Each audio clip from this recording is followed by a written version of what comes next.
சிவகங்கை சட்டமன்ற பேரவைத் தொகுதியில் எளிய குடும்பத்திலிருந்து வந்த என்னை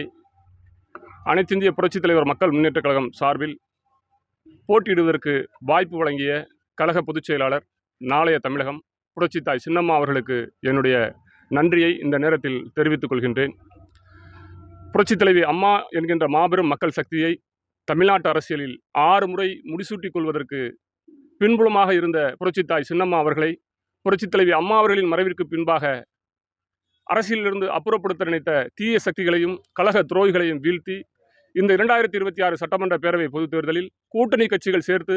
கிட்டத்தட்ட 100 இடங்களில் அனைத்திந்திய புரட்சித் தலைவர் மக்கள் முன்னேற்றக் கழகம் போட்டியிடுகிறது. தமிழ்நாட்டில் இருக்கிற மாநில தேசிய கட்சிகளுக்கு இணையாக இயக்கம் அறிவித்து கிட்டத்தட்ட 2 வாரங்களில் 100 வேட்பாளர்களை கூட்டணி கட்சியோடு சேர்த்து அறிவித்திருக்கிற புரட்சித்தாய் சின்னம்மா அவர்களுடைய இந்த தலைமை இந்த தேர்தலில் சட்டமன்ற பேரவை